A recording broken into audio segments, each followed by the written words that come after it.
Medical ಸ್ಟೋರ್ಗೆ ಹೋಗು, ಇದೆಲ್ಲ start ಮಾಡೋದಕ್ಕಿಂತ ಮುಂಚೆ. ಅಯ್ಯೋ ಫಸ್ಟ್ ನೀವು ಹುಚ್ಚರಾಗಬಾರ್ದು. ನೀನೇ ನಂತರ ಸಾಹಿತ್ಯ ಹೇಳ್ತಿದ್ರೆ ಆಟೋಮೆಟಿಕಲಿ ಬಂದ್ಬಿಡುತ್ತೆ ಡೈಲಿ ವ್ಲಾಗ್. ಇದು ಪಾಯಿಂಟ್ ಕೇಳಿಸ್ಕೊಂಡ್ರ? ಡೈಲಿ ವ್ಲಾಗ್ಸ್ ಮಾಡೋದು ತುಂಬಾನೇ ಕಷ್ಟ. ಕಷ್ಟ ಆಗುತ್ತೆ. ಒಂದ್ಸತಿ ಬೋರ್ ಆಗೋಯ್ತು ಅಂದ್ರೆ ಅಷ್ಟೇ ಬಿಟ್ಬಿಟ್ರೆ ಒಂದ್ 2-3 ದಿನ. ನೀವ್ ಇದೀರಲ್ಲ ದೊಡ್ಡ ಮನುಷ್ಯರು, ನಿಮ್ಮಿಂದ ಸಾಧ್ಯ. ಏನಂತಂದ್ರೆ ಇವಾಗ ಮಿನಿಸ್ಟರ್ಸ್ ಹತ್ರ ಸಜೆಷನ್ ಮೋಟಿವೇಶನ್ ಕೇಳೋಣ ಬನ್ನಿ. ಅವ್ರ ಕಾಲ್ ಎಸತಾರ ಇಲ್ವೋ ನನಗೆ ಗೊತ್ತಿಲ್ಲ, ಎಲ್ಲ ಬ್ಯುಸಿ ಆಗಿರ್ತಾರೆ. ನೋಡೋಣ ಬನ್ನಿ. ಚೆನ್ನಾಗಿ ಕಾಣಿಸ್ತೈತ ಒಟ್ನಲ್ಲಿ ಗೈಸ್. ನನ್ನ ತಂಗಿನ ಕೇಳ್ತಾ ಇದೀನಿ, ನನ್ನ ತಂಗಿ ಕ್ಯಾಮ್ರಾಮನ್ ಹಾಕೊಳ್ಳಿ. ಓಕೆನಾ? ಕಾಲ್ ಮಾಡ್ಲಾ? ಲೇ ರೆಕಾರ್ಡ್ ಐತೈತಾ? ಓಕೆ ಗೈಸ್, ಫಸ್ಟ್ ಯಾರಿಗೆ ಕಾಲ್ ಮಾಡ್ಲಿ? ಫಸ್ಟು ಸುದೀಪ್ ಅವ್ರಿಗೆ ಮಾಡ್ಲಾ, ತೇಜಸ್ ಅವ್ರಿಗೆ ಮಾಡ್ಲಾ? ಅವರೆಲ್ಲ ಬ್ಯುಸಿ ಇದ್ರೆ ಎತ್ತಲ್ಲ. ನೋಡೋಣ, ಫಸ್ಟ್ ಸುದೀಪ್ ಅವ್ರಿಗೆ ಮಾಡ್ತಾ ಇದ್ದೀನಿ. ಮೈಕ್ ಬೇರೆ ನನ್ನ ಹತ್ರ ಇಲ್ಲ. ಹಲೋ, ಬ್ಯುಸಿ ಇದ್ದೀರಾ? ನಾನು ವ್ಲಾಗ್ ಮಾಡ್ತಾ ಇದ್ದೆ. ಡೈಲಿ ವ್ಲಾಗ್ ಮಾಡಕ್ಕೆ ನಿಮ್ ಹತ್ರ ಮೋಟಿವೇಶನ್ ಬೇಕಿತ್ತು, ಅದಕ್ಕೆ. ಎಷ್ಟ್ ಗಂಟೆ ಕಾಲ್ ಮಾಡ್ಬೇಕು? ಗೈಸ್ 3:30 ಕೇಳಿಸ್ತೀನಿ ನಾನು ನಿಮ್ಗೆ. ಓಕೆ ಆಯ್ತು, 3:30 ಕಾಲ್ ಮಾಡ್ತೀನಿ. ಓಕೆ ನೋಡಿ ಗೈಸ್, ಎಲ್ರು ಬ್ಯುಸಿ ಇರ್ತಾರೆ ಒಟ್ನಲ್ಲಿ. ನನಗೆ ಗೊತ್ತಿಲ್ಲ ಈಗ ಸಂಧ್ಯೆ ಹೆಂಗ್ ಮಾಡೋಣ.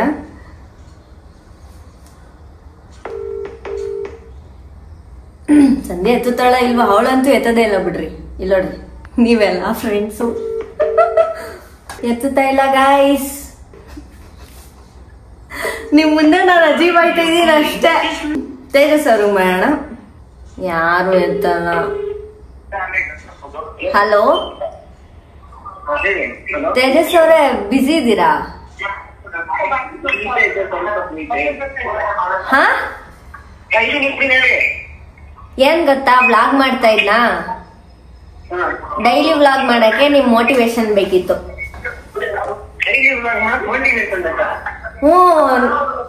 ನೀವೆಲ್ಲರೂ ಡೈಲಿ ವ್ಲಾಗ್ ಮಾಡ್ತೀರಲ್ಲ, ಅದಕ್ಕೆ ಡೈಲಿ ವ್ಲಾಗ್ ಮಾಡಕ್ಕೆ ಮೋಟಿವೇಶನ್ ಸಜೆಷನ್ ಕೇಳ್ತಾ ಇದೀನಿ.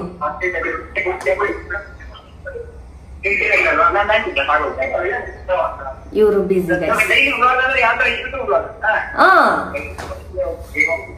ಯೂಟ್ಯೂಬ್ ಬ್ಲಾಗ್ ದಿನ ನೀವು ಯೂಟ್ಯೂಬ್ ಬ್ಲಾಗ್ ನ ಇನ್ಸ್ಟಾಗ್ರಾಮ್ ಬಿಡ್ತಾ ಇರ್ಬೇಕು. ಒಂದು ದಿನಕ್ಕೆ 10K ಓಡೋ ರೇಂಜ್ ಆದ್ರು ರೀಚ್ ಆಗೋ ರೇಂಜ್ಗೆ ಸಾಕು. ಯೂಟ್ಯೂಬ್ ಅಲ್ಲಿ ನೋಡ್ಕೋಬಹುದು. ಅಯ್ಯೋ ಅದ್ ಬಿಡಿ, ನನಗೇನಂತಂದ್ರೆ ಭಯ ಆಗ್ಬಿಟ್ಟೈತೆ. ಡೈಲಿ ವ್ಲಾಗ್ಸ್ ಹೆಂಗ್ ಮಾಡೋದು, ಡೈಲಿ ಹೆಂಗ್ ಕಂಟೆಂಟ್ ಹುಡ್ಕೋದು, ಡೈಲಿ ಹೆಂಗ್ ಮಾಡೋದು ಅಂತ. ಡೈಲಿ ಕಂಟೆಂಟ್ಗಳು ನಮಗೂ ಸಿಗಲ್ಲ. ಸ್ವಲ್ಪ ಜನ ಏನ್ ಹೇಳ್ತಾ ಇದ್ರು ಅಂತಂದ್ರೆ ಡೈಲಿ ವ್ಲಾಗ್ ಬೋರ್ ಆಗುತ್ತೆ ಅಂತ ಹೇಳ್ತಾ ಇದ್ರು. ಅದಕ್ಕೇನ್ ಹೇಳ್ತೀರಾ? ಡೈಲಿ ವ್ಲಾಗ್ ಬೋರ್ ಆಗುತ್ತೆ, ಇಂಟ್ರೆಸ್ಟಿಂಗ್ ಮಾಡೋದೇ ಕೆಲಸ ನಮ್ದು. ಗೈಸ್, ಇದು ಪಾಯಿಂಟ್ ಕೇಳಿಸ್ಕೊಂಡ್ರ? ಇದು ಪಾಯಿಂಟ್ ಆಕ್ಚುಲಿ. ನಾನ್ ವ್ಲಾಗ್ ಮಾಡ್ತಾ ಇದೀನಿ, ಇದೇ ಕಂಟೆಂಟ್ ಇವತ್ತು. ಇಂಟ್ರೆಸ್ಟಿಂಗ್ ಮಾಡ್ಬೇಕಪ್ಪ ಯಾವ್ದೇ ಆದ್ರೂ ಕೂಡ, ಅದೇ ನಮ್ ಕೈಲಿರೋ ಕೆಪಾಸಿಟಿ. ಅಂದ್ರೆ more interesting we make, the more reach it can get. Guys, Tejas ಅವರು ಗೈಸ್ ಲೆಜೆಂಡ್. ಅಯ್ಯೋ ಆಮೇಲೆ ಇನ್ನೇನ್ ಸಜೆಸ್ಟ್ ಮಾಡ್ತೀರಾ? ಸದ್ಯ ನೀವಾದ್ರೂ ಕಾಲ್ ಎತ್ತಿದ್ರೆ ಯಾರು ಎತ್ತುತ್ತಾ ಇಲ್ಲ ಗೊತ್ತಾ? ಸಂಧ್ಯಾ ಅಂತೂ ಎತ್ತೇ ಇಲ್ಲ. ಶರತ್ ಅವ್ರಿಗೆ ಇನ್ನೂ ಮಾಡಿಲ್ಲ, ಸಂಧ್ಯಾ ಎತ್ತಿಲ್ಲ. ಸುದೀಪ್ ಅವರು ನಾನ್ 3:30 ಫ್ರೀ ಆಗ್ತೀನಿ. ಮತ್ತೆ ಇನ್ನೇನ್ ಸಜೆಸ್ಟ್ ಮಾಡ್ತೀರಾ? ಒಟ್ನಲ್ಲಿ 365 ಡೇಸ್ ನಾನು ವ್ಲಾಗ್ ಮಾಡ್ತೀನಿ ಅಂತ ಹೇಳಿದೀನಿ. ನನ್ ಕೈಲಿ ಆಗುತ್ತಾ? ಮಾಡ್ತೀನಿ ಅಂತ ಹೇಳಿದ್ರೆ ನೀವು ಅಷ್ಟು ಟೈಮ್ ನೀವು ನಿಮ್ಮ ವರ್ಕ್ ಫೋರ್ಸ್ ನ ವರ್ಕ್ ಟೈಮ್ ನ ಸ್ವಲ್ಪ ಸೆಟ್ ಮಾಡ್ಕೊಂಡ್ಬಿಟ್ಟು ಆ ಟೈಮ್ ಮುಗಿಸ್ಕೋಬೇಕು. ಒಂದ್ಸತಿ ಬೋರ್ ಆಗೋಯ್ತು ಅಂದ್ರೆ ಅಷ್ಟೇ ಬಿಟ್ಬಿಡ್ತೀರ ಒಂದ್ 2-3 ದಿನ, ಮತ್ತೆ ಇಂಟ್ರೆಸ್ಟ್ ಬರೋದು. ಅಯ್ಯಯ್ಯೋ, ಏನ್ ಮಾಡ್ಬೇಕೀಗ ನಾನು? ನೀವೇನ್ ಮಾಡ್ಬೇಡಿ, ನೀವ್ ಅದೇ ಹೆಂಗೆ ಫ್ಲೋ ನಡೀತಾ ಇತ್ತೋ ನೀವು ಎಡಿಟ್ ಮಾಡೋದಕ್ಕೆ ಟೈಮ್ ಏನಿದೆ ಅದನ್ನ ದಿನಕ್ಕೆ ಇಷ್ಟ ಅಂತ ಸೆಟ್ ಮಾಡ್ಕೊಂಬಿಡಿ. ಹಾ ಅಷ್ಟೇ, ಅದೇ ಹೇಳ್ಕೊಂಡು ಹೋಗುತ್ತೆ ನೀವನ್ನ. ಮಂಜುವಂತ ತೇಜಸ್ ಅವ್ರು ಸಖತ್ ಮೋಟಿವೇಟ್ ಮಾಡಿದ್ರು ಗೈಸ್ ನನ್ನ. ನಂಗೆ ಹೆಂಗೆ ಗೊತ್ತಾ, ಈ ಕಡೆ ನಮ್ದು ಲ್ಯಾಪ್ಟಾಪ್ ಅಲ್ಲೂ ಕೆಲಸ ಇರ್ತಾವಲ್ಲ, ಅದನ್ನು ಇದನ್ನು ಮಾಡ್ಲಿಕ್ಕೆ ಎರಡು ಮೇಂಟೈನ್ ಮಾಡೋದು ಸ್ವಲ್ಪ ಕಷ್ಟ ಆಗ್ತೈತಿ.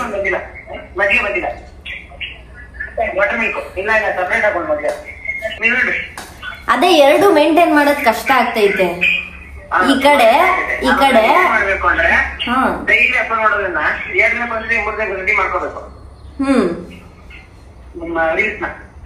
ರೀಲ್ಸ್ ರೀ, ಅಲ್ಲೂ ಕನ್ಸಿಸ್ಟೆನ್ಸಿ ಮೇಂಟೈನ್ ಮಾಡ್ಬೇಕು, ಇಲ್ಲೂ ಕನ್ಸಿಸ್ಟೆನ್ಸಿ ಮೇಂಟೈನ್ ಮಾಡ್ಬೇಕು, ಇನ್ಕ್ಲೂಡಿಂಗ್ ನಮ್ಮ ಮಿನಿಸ್ಟರ್ಸ್ ಅಲ್ಲೂ ಕನ್ಸಿಸ್ಟೆನ್ಸಿ ಮೇಂಟೈನ್ ಮಾಡ್ಬೇಕು. ನಾವ್ ಮಾಡ್ತಾನೆ ಇಲ್ಲ. ಇವಾಗ ಏನಂತಂದ್ರೆ ನೀವು ಕಾಲೇಜು ವ್ಲಾಗಿಂಗು ಎಲ್ಲಾನು ಮೇಂಟೈನ್ ಮಾಡ್ತಾ ಇದೀರಲ್ಲ, ಅದಕ್ಕೆ ನಿಮ್ ಮೋಟಿವೇಶನ್ ಕೇಳೋಣ ಅಂತ. ಗೈಸ್ ತಗೊಳ್ರಿ ಇನ್ಸ್ಪಿರೇಷನ್. ಇವ್ರ ಕೋರ್ಟಲ್ ಆದ್ರೆ ಮತ್ತೆ ವ್ಲಾಗ್ನು ಮಾಡ್ತಾರೆ, ಎರಡು ಮೇಂಟೈನ್ ಮಾಡ್ತಾರೆ. ಒಟ್ನಲ್ಲಿ ಇವಾಗ ಒಂದ್ ಲೈನ್ ಅಲ್ಲಿ ಹೇಳಿ.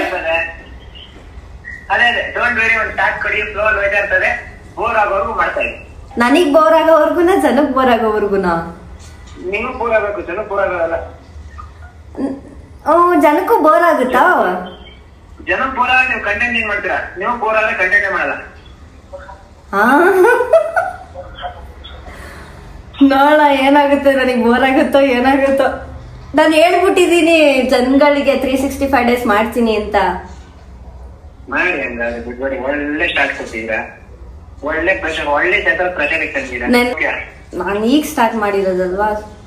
ಇವಾಗ ಸಬ್ಸ್ಕ್ರೈಬ್ ಮಾಡ್ತೀನಿ ಗೈಸ್. ತೇಜಸ್ ಅವ್ರು ಸಬ್ಸ್ಕ್ರೈಬ್ ಮಾಡಿದ ಗೈಸ್. ಇಲ್ಲ ನಾನು ಅಪ್ಡೇಟ್ ಆಗಿದ್ದು, ರೆಕಮೆಂಡ್ ಅಲ್ಲಿ ಗೊತ್ತಾಯ್ತು, ರೆಕಮೆಂಡ್ ಬರ್ಲಿ ಅಂತ ಸಬ್ಸ್ಕ್ರೈಬ್ ಮಾಡ್ತಾ ಇದ್ದೀನಿ.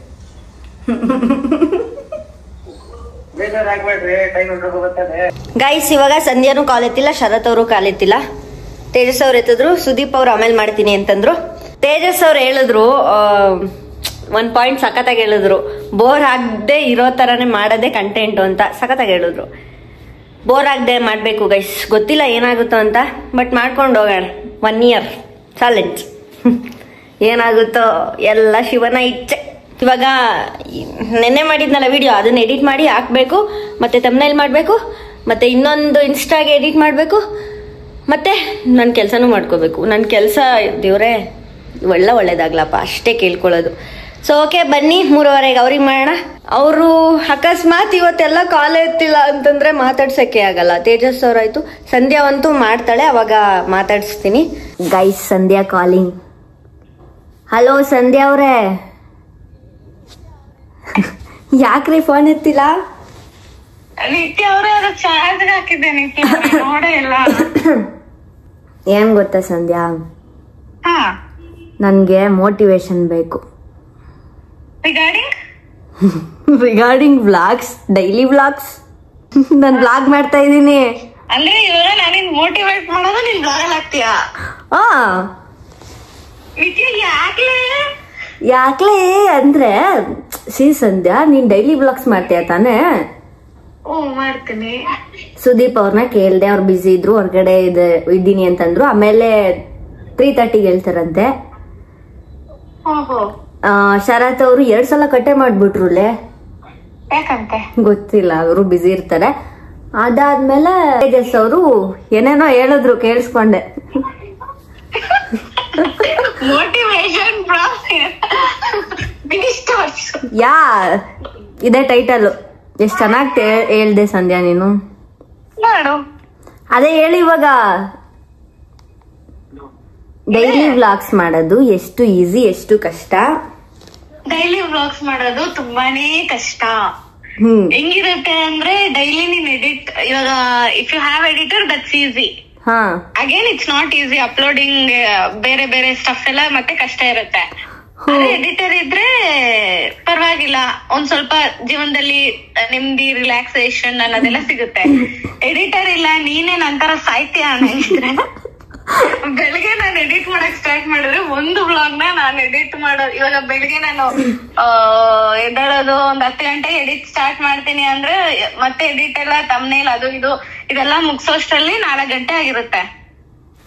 ನಾನ್ ತಗೊಳ್ಳೋದು, ನಾನು ಏನ್ ಫಾಸ್ಟ್ ಎಡಿಟರ್ ಅಲ್ಲ, ಸೊ ನಾನ್ ತಗೊಳ್ಳೋದು ಇಷ್ಟೊತ್ತಾಗತ್ತೆ ಒಂದು ವ್ಲಾಗ್ ಎಡಿಟ್ ಮಾಡ್ಬೇಕಂದ್ರೆ. ಅದಾದ್ಮೇಲೆ ಬರೋ ತಲೆನೋವು ಇದೆಯಲ್ಲ, ಅದಕ್ಕೆ ಫಸ್ಟ್ ನೀನು ಮೆಡಿಕಲ್ ಸ್ಟೋರ್ಗೆ ಹೋಗು. ಇದೆಲ್ಲ ಸ್ಟಾರ್ಟ್ ಮಾಡೋದಕ್ಕಿಂತ ಮುಂಚೆ ಒಂದ್ ಸೆಟ್ ತಲೆನೋವು ಮಾತ್ರೆ, ಒಂದ್ ಸೆಟ್ ಕೂದಲು ಉದುರ್ದಿರೋದು, ಏನಾದ್ರು ಟೆನ್ಷನ್ ತಗೊಂಡಿರೋ, ಏನಾದ್ರು BP ಬರ್ದಿರೋ ಮಾತ್ರೆ, ಇವೆಲ್ಲ ತಗೊಂಡ್ ಇಟ್ಕೊಂಡಿರು. ಯಾಕಂದ್ರೆ ಎಡಿಟಿಂಗ್ ಸಣ್ಣ ಸಣ್ಣ ಕ್ಲಿಪ್ಪು, ಮೀಮು, ಬ್ಯಾಕ್ ಗ್ರೌಂಡ್ ಮ್ಯೂಸಿಕ್ ಇದೆಲ್ಲ ಹಾಕಿ ಮರ್ಜ್ ಮಾಡಿ ಅದನ್ನ ಎಕ್ಸ್ಪೋರ್ಟ್ ಕೊಟ್ಟು ಅದೆಲ್ಲದಕ್ಕಿಂತ ಎಕ್ಸ್ಪೋರ್ಟ್ ಆಗಿ ಆ ಎಕ್ಸ್ಪೋರ್ಟ್ ಒಂದ್ ಸ್ವಲ್ಪ ಟೈಮ್ ತಗೊಂಡ್ರೆ ಅದು ಕಾಪಿ ರೈಟ್ ಇಲ್ದಿರ ವ್ಲಾಗ್ ಎಡಿಟ್ ಆಗಿ ಅಪ್ಲೋಡ್ ಮಾಡಿ, ಅಕಸ್ಮಾತ್ ಅದ್ರಲ್ಲಿ ಕಾಪಿ ರೈಟ್ ಬಂದ್ರೆ ಮತ್ತೆ 1 hour ಕುತ್ಕೊಂಡು ಅದನ್ನ ಹೋಗ್ಸಿ, ಮತ್ತೆ ವಿಡಿಯೋ 6 ಗಂಟೆಗೆ ಪೋಸ್ಟ್ ಆಗಿಲ್ಲ ಜನರ ಹತ್ರ ಎಲ್ಲರ ಹತ್ರನು ಕ್ಯಾಕ್ರೂ ಅಂತ ಉಕ್ಕೊಟ್ಟು ಅವ್ರು ಹೋಗಿತಾರೆ, ನಾವು ಉಗಿಸ್ಕೊಂಡು. ಸೊ ಇಷ್ಟೆಲ್ಲ ಕಷ್ಟ ಇದೆ ಜೀವನ ಆಯ್ತಾ. ಅದೇ ಡೈಲಿ ವ್ಲಾಗರ್ ನೋಡಕ್ ಹೋದ್ರೆ ಹೋಗ್ತಾ ಹೋಗ್ತಾ ಅಭ್ಯಾಸ ಆಗ್ತಾರೆ ಅಂತಾರೆ, ಬಟ್ ನನಗೇನೋ ಅಭ್ಯಾಸ ಅನ್ನೋದೇನಿಲ್ಲ. ಹೋಗ್ತಾ ಹೋಗ್ತಾ ಇನ್ನೂ ಜಾಸ್ತಿ ಸ್ಟ್ರೆಸ್, ಇನ್ನೂ ಜಾಸ್ತಿ ಅದೆಲ್ಲ. ಈಗ ಹೆಂಗೆ ಕಾರ್ಪೊರೇಟ್ ಅಲ್ಲಿ ವರ್ಕ್ ಮಾಡೋರಿಗೆ ಯಾವ ಪ್ರೆಷರ್ ಇರುತ್ತೋ ಇಲ್ಲೂ ಸೇಮ್ ಅದೇ ಪ್ರೆಷರ್ ಇರುತ್ತೆ. ಆದ್ರೆ ಎಡಿಟರ್ ಇಟ್ಕೊಂಡ್ರೆ ಸ್ಯಾಟಿಸ್ಫೈ ಆಗಲ್ವಲ್ಲ ಮಾಡಿರೋದು. ಅದು ಹುಡ್ಗಿರ್ಗೆ ಸ್ಯಾಟಿಸ್ಫ್ಯಾಕ್ಷನ್ ಅನ್ನೋದು ತುಂಬಾನೇ ಕಷ್ಟ. ಹುಡುಗರು ಏನೋ ಒಂದು ಬಿಡು ಅಂತ ಆಗುತ್ತೆ, ಬಟ್ ಹುಡ್ಗಿರು ಎಡಿಟರ್ ಕೊಡ್ತಾರೆ, ಬಟ್ ನನ್ಗೇನೋ ಕೊಡ್ತಾರೆ, ನನ್ಗೂ ಆಗಲ್ಲ. ಎಲ್ಲೆಲ್ಲಿ ಕಟ್ ಮಾಡ್ಬೇಕು ಅದು ಅದೇ ನಮ್ ತಲೆಯಲ್ಲಿ ಒಂದಿರುತ್ತೆ, ಬಟ್ ಅಫ್ಕೋರ್ಸ್ ನಮ್ ತಲೆಯಲ್ಲಿ ಏನಿದೆ ಅಂತ ಅವ್ರಿಗೆ ಗೊತ್ತಿರಲ್ಲ. ಎಕ್ಸ್ಪ್ಲೈನ್ ಮಾಡಕ್ ಹೋದ್ರೆ ಅದು ನಾನೇನ್ ಅನ್ಕೊಂಡಿದ್ದೀನೋ ಎಕ್ಸಾಕ್ಟ್ ಆಗಿ ಎಕ್ಸ್ಪ್ಲೈನ್ ಮಾಡಕ್ಕೂ ಆಗಲ್ಲ. ಸೊ ಅದು ಮೇ ಬಿ ಫ್ಲಾಪ್ ಆಗ್ಬೋದೇನೋ, ಮೀನ್ ನಮಗ್ ಸ್ಯಾಟಿಸ್ಫೈ ಆಗದಿರ ಇರ್ಬೋದೇನೋ. ಗೈಸ್, ಸಂಧ್ಯಾ ತೇಜ್ ಅವರು ಅಲ್ಟಿಮೇಟ್ ಸಖತ್ತಾಗಿ ಮೋಟಿವೇಟ್ ಮಾಡಿದ್ರು ಅಲ್ವಾ? ಹೌದು. ಸೊ ನಿತ್ಯ ಇನ್ಮೇಲೆ ಡೈಲಿ ವ್ಲಾಗ್ಸ್ ಮಾಡ್ತಾಳೆ ಗೈಸ್. ಸೊ ನೀವು ಕೂಡ ಎಂಕರೇಜ್ ಮಾಡಿ, ನೋಡಿ, ಸಪೋರ್ಟ್ ಮಾಡಿ. ಓಕೆ, ಇಷ್ಟೇ ಗೈಸ್. ಸಂಧ್ಯಾ ಅವ್ರದ್ದು ಮೋಟಿವೇಶನ್ ಸಾಕು. ಚೆನ್ನಾಗ್ ಕೊಟ್ಲು ಒಟ್ನಲ್ಲಿ ಮೋಟಿವೇಶನ್ ಸಖತ್. ಒಟ್ನಲ್ಲಿ ಮೆಡಿಕಲ್ ಸ್ಟೋರ್ ಹೋಗಿ ಮಾತ್ರ ತಗೊಳೋದ್ ಮಾತ್ರ ಹೇಳ್ತಾ ಇದ್ದೀನಿ ನಾನು. ಮೆಡಿಕಲ್ ಸ್ಟೋರ್ ಅಲ್ಲಿ ತಗೊಂತೀನಿ ನಾನು. ಅಲ್ಲೇ ಪಕ್ಕದಲ್ಲಿ ಅಮೃತಾಂಜನ ಇಟ್ಕೊಂಡ್ಬಿಟ್ಟಿದೀನಿ. ಇವಾಗ ಒಂದ್ ಲೈನ್ ಅಲ್ಲಿ ಹೇಳು ಡೈಲಿ ಕನ್ಸಿಸ್ಟೆನ್ಸಿ ಹೆಂಗ್ ಮೇಂಟೈನ್ ಮಾಡೋದು? ಒಂದ್ ಲೈನ್ ಅಲ್ಲ, ಮಹಾಭಾರತನ ಒಂದ್ ಲೈನ್ ಅಲ್ಲಿ ಹೇಳು ಅಂದ್ರೆ ಮಹಾಭಾರತ ಅನ್ಬೋದು ಅಷ್ಟೇ. ಒಂದ್ ಲೈನ್ ಅಲ್ಲಿ ವ್ಲಾಗಿಂಗ್ ಬಗ್ಗೆ ಹೇಳು, ಕನ್ಸಿಸ್ಟೆನ್ಸಿ ಬಗ್ಗೆ ಹೇಳು ಅಂದ್ರೆ ವ್ಲಾಗಿಂಗ್, ಡೈಲಿ ವ್ಲಾಗ್ಸ್. ಸಂಧ್ಯಾ ತೇಜ್ ಅವರು ಒಂದೊಂದು ಮುತ್ತು. ಯಾಗಾಯ್ ಸಂಧ್ಯಂದು ಇದಾಗಿತ್ತು ಮೋಟಿವೇಶನ್. ಅವರು ತೇಜಸ್ ಅವರು ತುಂಬಾ ಕಷ್ಟ ಅಂತಂದ್ರು, ಸಂಧ್ಯಾನು ಫುಲ್ಲು ಕಷ್ಟ, ಫ್ರಸ್ಟ್ರೇಷನ್ ಅಂತಂದ್ಲು. ನನ್ಗೂ ಸ್ವಲ್ಪ ಭಯ ಪುಕ ಅಂತೈತೆ. ಗೋವಿತ ಫ್ಲೋ ಅಷ್ಟೇ, ನಾನು ಏನು ರಿಸ್ಕ್ ತಗೊಳಲ್ಲ. ಜನರು ನಾನು ಮಾಡೋದನ್ನ ಇಷ್ಟಪಟ್ರೆ, ಅಂದ್ರೆ ನೀವೇ ನೋಡ್ತಿರೋರೆ, ನೀವೇ ನಾನು ಮಾಡೋದನ್ನ ಇಷ್ಟಪಟ್ರೆ ಏನ್ ಗೊತ್ತಾ ಗೈಸ್, ನಾನು ನಿಜ ಹೇಳ, ನಾನೇ ಒಬ್ಳು ವೀವರ್ ಆಗಿ ಎಲ್ಲಿ ಯಾರು ಏನ್ ಚೆನ್ನಾಗ್ ಮಾಡ್ತಾ ಇದಾರೆ ಅದನ್ನ ನೋಡಿ ತಾನೇ ನಾನು ನೋಡುದು. ಅವ್ರು ಚೆನ್ನಾಗ್ ಮಾಡಿದ್ರೆ ನೋಡ್ತೀವಿ, ಇಲ್ಲಾಂದ್ರೆ ನೋಡಲ್ಲ. ಸೊ ನಿಮ್ಗೇನಾದ್ರೂ ನಾನು ಚೆನ್ನಾಗ್ ಮಾಡ್ತಾ ಇದೀನಿ ಅಂತ ಅನ್ಸಿದ್ರೆ ಸಬ್ಸ್ಕ್ರೈಬ್ ಮಾಡಿ, ಸಪೋರ್ಟ್ ಮಾಡಿ ಅಷ್ಟೇ. ರಿಯಾಲಿಟಿ ಆಬ್ವಿಯಸ್ಲಿ ನಾನೇ ಆದ್ರೂ ಯಾರಾದ್ರೂ ಚೆನ್ನಾಗ್ ಮಾಡಿದ್ರೆ, ಇಲ್ಲ ಅವರಿಂದ ಇನ್ಫಾರ್ಮೇಶನ್ ಸಿಗ್ಬೇಕು, ಇಲ್ಲಾಂದ್ರೆ ಮೋಟಿವೇಶನ್ ಸಿಗ್ಬೇಕು, ಇಲ್ಲಾಂದ್ರೆ ಅವ್ರ ಲೈಫ್ ಸ್ಟೈಲ್ ನಾವ್ ಇಷ್ಟಪಡ್ಬೇಕು, ಅವ್ರ ತರ ಆಗ್ಬೇಕು ಅಂತ ಅನ್ಕೊಂಡು ಸಬ್ಸ್ಕ್ರೈಬ್ ಮಾಡಿರ್ತೀವಿ, ಲೈಕ್ ಕೊಟ್ಟಿರ್ತೀವಿ. ಸೊ ನನ್ನಿಂದ ನಿಮಗೆ ಏನ್ ಸಿಗ್ಬೋದು ಅಂತಂದ್ರೆ, ಒಳ್ಳೆ ಮೋಟಿವೇಟ್ ಮಾಡ್ತೀನಿ. ಮತ್ತೆ ಅದೇ ನನ್ನ ಲೈಫ್ನ ಚೇಂಜ್ ಮಾಡ್ಕೊಳ್ಳೋದನ್ನ ತೋರಿಸ್ತೀನಿ, ಲೈಫ್ ಸ್ಟೈಲ್. ನೋಡೋಣ ಏನಾಗುತ್ತೆ ಅಂತ. ನನ್ನ ಪ್ರಯತ್ನ, ನಂದು ಫಲ ಭಗವಂತಂದು, ನಿಮ್ದು ನಿಮ್ ಕೈಲಿರುತ್ತೆ ಅಷ್ಟೇ ಎಲ್ಲ. ಸೊ ಇಷ್ಟೇ. ಸುದೀಪ್ ಅವ್ರ ಹತ್ರ ಮಾತಾಡ್ಸ್ಬೇಕು, ಮತ್ತೆ ಶರತ್ ಅವ್ರ ಹತ್ರ ಮಾತಾಡ್ಸ್ಬೇಕು. ಅದ್ ಮಾತಾಡ್ಸಿದ್ರೆ ಈ ವ್ಲಾಗ್ ಎಂಡ್ ಆಗುತ್ತೆ ಗೈಸ್. ಇದು ನೆಕ್ಸ್ಟ್ ಡೇ. ನಿನ್ನೆ ಸುದೀಪ್ ಅವರು ಶರತ್ ಅವರು, ಅಂದ್ರೆ ಶರತ್ ಅವ್ರು ಮಾತ್ರ ಕಾಲೆತ್ತಿಲ್ಲ, ಸುದೀಪ್ ಅವ್ರು ಬಿಸಿ ಇದ್ರಲ್ಲ. ಸೊ ನಾನು ಇವತ್ತು ಮಾಡ್ತೀನಿ ಸುದೀಪ್ ಅವ್ರಿಗೆ, ಅವ್ರ ಸಜೆಷನ್ ಕೇಳೋಣ. ಇವತ್ತು ಎತ್ತದೇ ಇದ್ರೆ ನಂಗೆ ಗೊತ್ತಿಲ್ಲ ಗೈಸ್. ಸ್ಕ್ರಿಪ್ಟೆಡ್ ಆದ್ರೆ ಅಂದ್ರೆ ನಾನೇ ಮೊದ್ಲೇ ಅವ್ರಿಗೆ ಕಾಲ್ ಮಾಡಿ ಈ ತರ ವಿಡಿಯೋ ಮಾಡ್ತಾ ಇದೀನಿ, ನೀವು ನನಗೆ ಸಜೆಸ್ಟ್ ಮಾಡಿ ಅಂತ ಹೇಳಿದ್ರೆ ಏನೋ ಒಂಥರ. ಬಟ್ ಏನು ಹೇಳಿಲ್ಲ ನಾನು ಅವರಿಗೆ, ಸುಮ್ಮನೆ ಹಾಗೆ ಸಜೆಸ್ಟ್ ಮಾಡಿ ಅಂತ ಕಾಲ್ ಮಾಡ್ತಾ ಇರೋದು. ಬನ್ನಿ ಇವಾಗ ಸುದೀಪ್ ಅವ್ರಿಗೆ ಮಾಡೋಣ. ಆಕ್ಚುಲಿ ಬಿಸಿ ಇದ್ದಾರೆ, ಅವರು ಬಿಸಿ ಇರ್ತಾರೆ ಮೋಸ್ಟ್ಲಿ. ಇವತ್ತಾದ್ರೂ ಎತ್ತಾರ ನೋಡೋಣ. ಎತ್ತಿದ್ರೆ ನಮ್ ಪುಣ್ಯ, ನಿಮ್ಮೆಲ್ಲರ ಪುಣ್ಯ ಗೈಸ್. ದೊಡ್ಡ ಮನುಷ್ಯರು ಫೋನ್ ಎತ್ತಲ್ಲ ಗೈಸ್. ಹಲೋ ಹಲೋ ಸುದೀಪ್ ಅವರೇ, ಹೇಳಿ. ನಿಮ್ಮ ಕಾಲ್ಗೆ ನಾವ್ ಎಷ್ಟು ವೇಟ್ ಮಾಡ್ಬೇಕು ಗೊತ್ತಾ? ಓ ಅಲ್ಲೇ ನಿನ್ನೆ ಕಾಲ್ ಮಾಡಿದ್ದೆ, ತುಂಬಾ ಬಿಸಿ ಆಗ್ಬಿಟ್ಟಿದ್ರು. ಅವಾಗ ಮತ್ತೆ ಮಾಡಿದ್ನಲ್ಲ. ಎಷ್ಟು ಬೇಗ ಮಾಡಿದ್ರಿ ಗೊತ್ತಾ ನೀವು? ಗಾಯ್ಸ್, ಅವ್ರೊಂದ್ಸಲ ಮಾಡಿದ್ರು, ನಾನೊಂದ್ಸಲ ಮಾಡಿದೆ, ಬಟ್ ಎರಡು ಬಿಸಿ ಇತ್ತು. ಇವಾಗ ಡೈಲಿ ವ್ಲಾಗ್ ಮಾಡ್ಬೇಕಲ್ವಾ? ನೀವು 4 months ಇಂದ ಮಾಡ್ತಾ ಇದೀರಾ ಅಲ್ವಾ? 4 months, ಎಷ್ಟು ಮಂತ್ಸ್ ಆಯ್ತು ನೀವು ಮಾಡಿ? ನಾನು 1 year ಇಂದ ಮಾಡ್ತಾ ಇದ್ದೀನಿ. ಕಂಟಿನ್ಯೂಸ್ ಆಗಿ 4 months ಇಂದ ಮಾಡ್ತಾ ಇರೋದು, ಕಂಟಿನ್ಯೂಸ್ ವಿಡಿಯೋ ಬಿಡ್ತಾ ಇರೋದು. ಸೊ ಅದಕ್ಕೆ ಮೋಟಿವೇಟ್ ಬೇಕಾಗಿತ್ತು. ಎಷ್ಟು ಕಷ್ಟ ಆಗುತ್ತೆ, ಎಷ್ಟು ಈಸಿ ಆಗುತ್ತೆ, ಹೆಂಗ್ ಪ್ಲಾನ್ ಮಾಡ್ಬೋದು? ಹೇಳಿ, ನಿಮ್ಮ ಸಜೆಷನ್ ಕೊಡಿ, ನಂಗೆ ಭಯ ಆಗ್ತೈತೆ. ಹಂಗೆ ಇದ್ರಲ್ಲಿ ಫಸ್ಟ್ ನೀವು ಹುಚ್ಚರಾಗಬಾರ್ದು, ಪೇಷನ್ಸ್ ಇರ್ಬೇಕು. ಗೊಬ್ಬರ ಆಗೋ ತರ ಮಾಡ್ಕೋಬಾರ್ದು. ಓಹೋ, ನಿಧಾನಕ್ಕೆ ಮಾಡ್ಬೇಕು, ಪೇಷನ್ಸ್ ಆಗಿ ಮಾಡ್ಬೇಕಾ? ನಿಧಾನಕ್ಕೆ ಮಾಡ್ಬೇಕು. ಆಮೇಲೆ ಇವಾಗ ನೀವು ಇವತ್ತಿನ ದಿನ ಪೂರ್ತಿ ಬ್ಲಾಗ್ ಮಾಡಿರ್ತೀರ ಅನ್ಕೊಳ್ಳಿ. ಬೆಸ್ಟ್ ನಿಮ್ಗೆ ಟೈಮ್ ಸೇವ್ ಆಗೋದು ಹೆಂಗಂದ್ರೆ, ನೈಟ್ 9 ಗಂಟೆಯಿಂದ 10 ಗಂಟೆಗೆ ಒಂದು 8 ರಿಂದ 9 ನಿಮಿಷ ಎಡಿಟ್ ಮಾಡ್ಬಿಡಿ. ದೆನ್ ಬೆಳಗ್ಗೆ ಎದ್ದ ತಕ್ಷಣ 9 ಗಂಟೆಯಿಂದ 10 ಗಂಟೆ ಮಿಕ್ಕಿದ್ ರಿಮೈನಿಂಗ್ ಕಂಪ್ಲೀಟ್ ಮಾಡಿ ಪೋಸ್ಟ್ ಮಾಡಿ ಎಕ್ಸ್ಪೋರ್ಟ್ ಬಿಟ್ಬಿಡಿ. ಎಕ್ಸ್ಪೋರ್ಟ್ ಮಾಡಿ ಪೋಸ್ಟ್ ಬಿಟ್ಬಿಡಿ. ದೆನ್ ಇನ್ನ ನಿಮಗೆ 12 ಗಂಟೆಯಿಂದ ಸಂಜೆ 9 ಗಂಟೆವರೆಗೂ ಟೈಮ್ ಸಿಗುತ್ತೆ. ಅವಾಗ ಮಿನಿ ಬ್ಲಾಗ್ ಮಾಡ್ಕೋಬಹುದು, ಡೈಲಿ ಬ್ಲಾಗ್ ಮಾಡ್ಕೋಬಹುದು, ತುಂಬಾ ಟೈಮ್ ಸಿಗುತ್ತೆ. ದೆನ್ ಇನ್ನೊಂದು, ಮಲ್ಗೋಕಿನ ಮುಂಚೆ ನಾಳೆ ಏನ್ ಮಾಡ್ಬೇಕು ಅಂತ ಯೋಚನೆ ಮಾಡ್ತಾರೆ. ಓಕೆ, ಯಾವ ತರ ಮಾಡ್ಬೇಕು ಅಂತ. ಬಟ್ ಇದು ಇನ್ಸ್ಟಾಗ್ರಾಮ್ ಮತ್ತೆ ಯೂಟ್ಯೂಬ್ ಎರಡು ಮ್ಯಾನೇಜ್ ಮಾಡೋದ್ ಕಷ್ಟ ಆಗುತ್ತಲ್ಲ? ಕಷ್ಟ ಆಗುತ್ತೆ. ನಿನ್ನೆ ನನಗೆ ಏನಾಯ್ತು ಅಂದ್ರೆ, ಅರ್ಜೆಂಟ್ ಆಗಿ ಒಂದೊಂದು ದಿಢೀರ್ ಕೆಲ್ಸ ಬಂದ್ಬಿಡ್ತು. ಎಡಿಟ್ ಇನ್ನೊಂಚೂರು ಮಾಡ್ಬೇಕಿತ್ತು, ಪೋಸ್ಟ್ ಆಗೋ ಟೈಮ್ಗೆ ಪೋಸ್ಟ್ ಆಗ್ತಿಲ್ಲ ವಿಡಿಯೋ. ಆಗುತ್ತೆ. ಒಂದ್ ನೀವ್ ಇವಾಗ ಹೊರಗಡೆ ಹೋದಾಗೆಲ್ಲ ಹೆಂಗ್ ಮ್ಯಾನೇಜ್ ಮಾಡ್ತೀರಾ ಅದೆಲ್ಲ ಮಾಡ್ಬೇಕು. ಹೊರಗಡೆ ಹೋದಾಗ ಈಗ ನಿಮ್ಗೆ ಗೊತ್ತಾಗಿತ್ತು, ಈಗ ಅಕಸ್ಮಾತ್ ಒಂದ್ 2 hour ಅಥವಾ 3 hour ಮುಂಚೆ ಅಥವಾ ಒಂದಿನ ಮುಂಚೆ ಗೊತ್ತಾಗಿರುತ್ತೆ ಅನ್ಕೊಳ್ಳಿ ನಾಳೆ ಹೋಗ್ತಿದೀವಿ ಅಂತ. ಆದ್ರೆ ಹಿಂದೆ ಲೈಫ್ ಎಷ್ಟೇ ಕಷ್ಟ ಆದ್ರೂ ಎಷ್ಟೇ ಲೈಟ್ ಆದ್ರೂ ಒಂದು ಮುಗಿಸ್ಬಿಟ್ಟು ನೆಕ್ಸ್ಟ್ ಡೇ ಕಂಟಿನ್ಯೂ ಮಾಡಿ. ಇವಾಗ ನೀವು ನೆಕ್ಸ್ಟ್ ಕಂಟೆಂಟ್ ನ ಇವತ್ತೇ ಡಿಸೈಡ್ ಮಾಡಿರ್ತೀರಾ?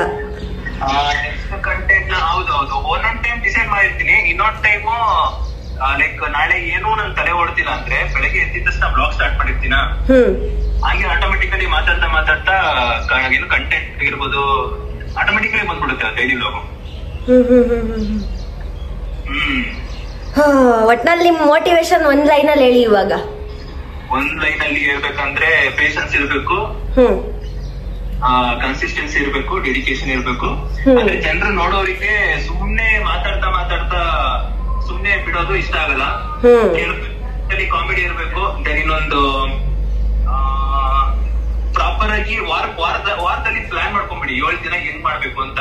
ಒಂದು 2 ದಿನ ನೀವು ನಾರ್ಮಲ್ ಡೈಲಿ ಮಾತಾಡೋದು ಅಮ್ಮ ಜೊತೆ ಅದೊಂದು ಬ್ಲಾಗ್ ಆದ್ರೆ, ಒಂದಿನ ಪ್ಲಾನ್ ಆಗಿರ್ಬೋದು, ಇನ್ನೊಂದ್ ದಿನ ಚಾಲೆಂಜ್ ಬ್ಲಾಗ್ ಆಗಿರ್ಬೋದು, ಇನ್ನೊಂದ್ 2 ದಿನ ರಿಮೈನಿಂಗ್ ಯಾವ್ದಾದ್ರು ತಲೆ ಕೊಡಿದ್ರೆ ಅವಾಗ ಅದನ್ನ ಮಾಡ್ಬೋದು. ಇಲ್ಲ ಹೊರಗಡೆ ಎಲ್ಲಾದ್ರೂ ಹೋಗ್ತಿರ್ತಾರಲ್ಲ, 2 days ಅಲ್ಲ ಆಗ್ಬೋದು. ಗೈಸ್ ನೆಕ್ಸ್ಟ್ ಇದು ಹಿಂದಿಲಿ ಸೌರವ್ ಜೋಶಿ ಇಲ್ವಾ, ಹಂಗೆ ನಿತ್ಯಶ್ರೀ ಬರುತ್ತೆ ಕರ್ನಾಟಕದಲ್ಲಿ. ನೀವ್ ಇದೀರಲ್ಲ ದೊಡ್ಡ ಮನುಷ್ಯರು, ನಿಮ್ಮಿಂದ ಸಾಧ್ಯ. ಹಂಗ ನಾವು ಸೌರವ್ ಜೋಶಿ ಮೀರ್ಸದ್ಮೇಲೆ ಬನ್ನಿ ಆಯ್ತು. ಅಯ್ಯೋ, ನಿಮ್ನೆ ಮೋಟಿವೇಶನ್ ಸೌರವ್ ಜೋಶಿ ಯಾಕೆ? ನೀವು ಸಂಧ್ಯಾ, ಶರತ್, ತೇಜಸ್ ಅವ್ರೆ ಮೋಟಿವೇಶನ್ ತಗೊಂಡ್ರೆ ಸಾಕು. ಕಮಾನ್ ನಂತು ಇಂತೂ ಅಕಾಡಿಗೆ ಇಳಿದಿದ್ದೀರಾ? ಬಾಚದಲ್ಲ, ತಲೆ ಟೆನ್ಷನ್ ಆಗ್ತೈತೆ. ಸುದೀಪ್ ಅವ್ರ ಮೋಟಿವೇಶನ್ ಕೇಳ್ಕೊಂಡ್ರಿ ಅಲ್ವಾ? ಆಕ್ಚುಲಿ ಇವರು ಫುಲ್ ಕನ್ಸಿಸ್ಟೆನ್ಸಿ ಮೇಂಟೈನ್ ಮಾಡ್ತಾರೆ, ಪೇಷನ್ಸ್ ಆಗಿರ್ತಾರೆ, ಸಖತ್ತಾಗಿ ವರ್ಕ್ ಮಾಡ್ತಾರೆ, ತುಂಬಾ ಸ್ಮಾರ್ಟ್. ಇವಾಗ ಶರತ್ ಅವ್ರಿಗೆ ಮಾಡೋಣ. ಆಕ್ಚುಲಿ ಯೂಟ್ಯೂಬ್ ಅಲ್ಲಿ ಇವರೇ ಇವಾಗ ಮೇನ್ ಮುಂದೆ ಹೋಗ್ತಾ ಇರೋದು. ಅಂದ್ರೆ ಚೆನ್ನಾಗಿ ಮಾಡ್ತಾರೆ ಗೈಸ್ ಬ್ಲಾಗ್ಸ್ ಎಲ್ಲ, ಜನರಿಗೆ ಇಷ್ಟ ಆಗೋ ತರ ಸಖತ್ತಾಗಿ ಮಾಡ್ತಾರೆ. ಇವ್ರ ಹತ್ರ ಮೋಟಿವೇಶನ್ ತಗೊಳ್ಳೋಣ. ಐ ಥಿಂಕ್ ಕಾಲ್ ಪಿಕ್ ಮಾಡಲ್ಲ ಅನ್ಕೊಂತೀನಿ, ಬ್ಯುಸಿ ಇರ್ತಾರೆ, ಕಾಲೇಜ್ಗೂ ಹೋಗ್ತಾರಲ್ವಾ. ಒಯ್ತಾನೇ ಇಲ್ಲ ಕಾಲು, ಕರೇನು ಒಯ್ತಾ ಇಲ್ಲ, ಏನೂ ಒಯ್ತಾ ಇಲ್ಲ. ನಂಗೂ ಸಾಕಾಯ್ತು. ಏನಂತಂದ್ರೆ ಇವಾಗ ಸ್ವಲ್ಪ ವಿಡಿಯೋ ಎಡಿಟ್ ಮಾಡಬೇಕು, ಕೆಲಸ ಮಾಡಬೇಕು, ಮನೆ ಕೆಲಸನೂ ಮಾಡಬೇಕು, ತುಂಬ ಜಾಸ್ತಿ ಕೆಲಸ ಐತೆ. ಮತ್ತೆ ಈ ವಿಡಿಯೋ ಇವತ್ತು ಬರೋ ವಿಡಿಯೋನು ಇವತ್ತೇ ಎಡಿಟ್ ಮಾಡಬೇಕು, ಮತ್ತೆ ನಾಳೆ ಬರೋ ವಿಡಿಯೋನು ಇವತ್ತೇ ಶೂಟ್ ಮಾಡಬೇಕು. ನಿಜ ಕಷ್ಟ ಆಗ್ತಿದೆ. ಸೊ ಶರತ್ ಅವರು ಏನ್ ಮೋಟಿವೇಟ್ ಮಾಡ್ತಾರೆ ಅಂತ ನೆಕ್ಸ್ಟ್ ಮುಂದೆ ಯಾವಾಗಾದ್ರೂ ತೋರಿಸ್ತೀನಿ. ಇವಾಗ ಈ ವಿಡಿಯೋನ ಇಲ್ಲಿಗೆ ಎಂಡ್ ಮಾಡುವ ಸಮಯ. ಈ ವಿಡಿಯೋ ಏನಕ್ಕೆ ಮಾಡಿದೆ ಅಂತಂದ್ರೆ, ನಂತರ ಯಾರಾದ್ರೂ ವ್ಲಾಗಿಂಗ್ ಈಗ ಸ್ಟಾರ್ಟಿಂಗ್ ಇಂದ ಸ್ಟಾರ್ಟ್ ಮಾಡೋರಿದ್ರೆ ಅವ್ರಿಗೂ ಮೋಟಿವೇಟ್ ಆಗುತ್ತೆ, ನನ್ಗೂ ಮೋಟಿವೇಟ್ ಆಗುತ್ತೆ ಅಂತಾನೆ ಮಾಡಿದ್ದು. ಸೊ ಸಬ್ಸ್ಕ್ರೈಬ್ ಮಾಡ್ಕೊಳ್ಳಿ, ಲೈಕ್ ಮಾಡಿ, ಶೇರ್ ಮಾಡಿ, ಕಮೆಂಟ್ ಮಾಡಿ. ಏನಂತಂದ್ರೆ I try my level best guys, ನಿಮಗೆ ಬೋರ್ ಆಗ್ದಂಗೆ ಮಾಡೋಕ್ಕೆ ಮತ್ತೆ content day by day improve ಆಗಕ್ಕೆ I try my level best ಅಷ್ಟೇ. Thank you for watching guys. ಈ ವಿಡಿಯೋನ ಇಲ್ಲಿಗೆ ಎಂಡ್ ಮಾಡ್ತಾ ಇದ್ದೀನಿ. ಪುನಃ ಹೇಳ್ತಾ ಇದ್ದೀನಿ, ಯಾರ್ಯಾರು ಸಬ್ಸ್ಕ್ರೈಬ್ ಮಾಡಿದೀರಾ ಅವ್ರಿಗೆ ಇಲ್ಲಿಂದಾನೇ ಅಡ್ ಬೀಳ್ತಾ ಇದ್ದೀನಿ. ಸೊ ನಾನು ಯಾವತ್ತೂ ಮರೆಯಲ್ಲ ಗೈಸ್. ಮುಂದೆ ಒಂದಿನ ನಾನು ಏನೋ ಆಗ್ಬೋದು, ಆಗದೇನೂ ಇರ್ಬೋದು, ಬಟ್ ಆದ್ರೆ ಈ ಸ್ಟೇಜ್ನ ಮಾತ್ರ ನಾನು ಮರೆಯಲ್ಲ. Thank you so much. ಕಣ್ಣಲ್ಲಿ ಒಂದ್ಸಲ ಜಲಪಾತ ತರ ಬರ್ತಾ ಇರುತ್ತೆ ಅವಾಗ, ಬಟ್ ಅಳದೆಲ್ಲ ತೋರ್ಸೋದ್ ಬೇಡ ನಿಮ್ಗೆ. ಮಾತಾಡಿದ್ರೆ ಮಾತಾಡ್ತಾನೆ ಇರ್ತೀನಿ, ನಿಲ್ಸೋದೇ ಇಲ್ಲ ನಾನು. ಸೊ ಇಲ್ಲಿಗೆ ಏನ್ ಮಾಡ್ತಾ ಇದ್ದೀನಿ, ಬಾಯ್ ಬಾಯ್.